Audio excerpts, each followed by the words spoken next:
In the modern ransomware ecosystem, the most active groups operate as decentralized platforms. This model, known as ransomware as a service, splits the work. The core operators maintain the code, while independent affiliates handle the actual intrusions. For years, the industry standard has remained static. Operators usually take a 20 to 30% cut of the ransom, and affiliates are left to hunt for their own specialized tools to bypass corporate security. That baseline was disrupted in late 2025. A new group calling itself the Gentlemen, founded by a former affiliate of the Killen Gang, shot from obscurity to become a top 5 global threat in a single quarter. This climb didn't happen because they invented a more powerful form of encryption.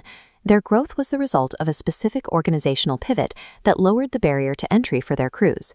To win the war for talent, the Gentlemen first undercut the entire market. They offered affiliates a 90% revenue split, a rate almost unheard of among top-tier gangs, effectively poaching the most skilled operators from their competitors.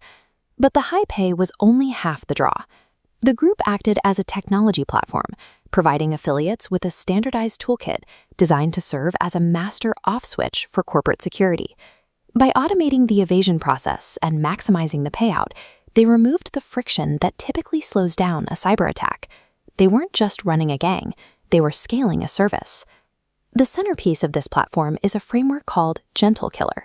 It is an in-house software suite that the operators actively maintain and update to ensure their affiliates can neutralize defenses before the encryption begins. The scale is precise. GentleKiller is engineered to terminate over 400 specific security processes. Its target list covers the flagship products of 48 different vendors, including Microsoft Defender, CrowdStrike, and Sophos. To understand how it works, we have to look at the Windows kernel, the most secure inner core of the operating system. GentleKiller uses a technique known as bring your own vulnerable driver. Windows implicitly trusts kernel drivers because they are necessary for the hardware to function. It treats them like vetted contractors holding permanent VIP building passes. If the driver has a valid digital signature, the system grants it total access. The attackers don't try to pick the lock. They simply load an older, legitimately signed driver that they know contains a specific flaw. They flash a valid pass to get inside, and then use that flawed driver's privileges to take control of the entire system. Once they are inside the kernel, WSoftware manually severs the connection to the antivirus tools and security alarms, turning them off from the inside out. GentleKiller changes the nature of a breach. It doesn't need to outsmart the security software. It simply cuts the power to the building. The Gentlemen manage this suite like a modern software company. They use a rapid development cycle to ensure their tools never sit static. Their catalog currently features 8 distinct variants of GentleKiller, each abusing a different driver. They also integrate third-party tools like HexKiller and HavoCkiller, wrapping them in a unified evasion layer to mimic legitimate software. When cybersecurity researchers publish a new discovery about a vulnerable driver, the Gentlemen fold that research into their platform and ship a weaponized update to their affiliates within days. This operational speed is paired with a specific market strategy. Unlike most gangs, they largely ignore the United States.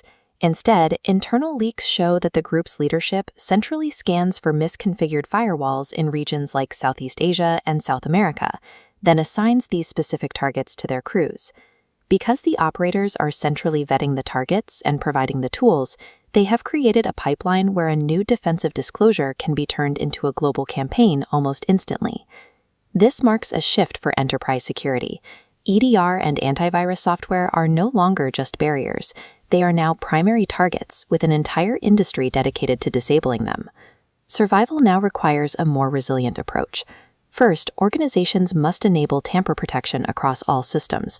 If a security agent is suddenly pushed offline, that silence must trigger an immediate high-priority investigation. Second, defenders must implement strict blocklists for vulnerable drivers, stopping flawed contractors at the door to cut off the kernel. Third, the entry point must be hardened. Patching edge firewalls remains the most effective way to keep the toolkit off the network entirely. This must be paired with strict identity hygiene to prevent administrative access and the maintenance of tested, immutable backups.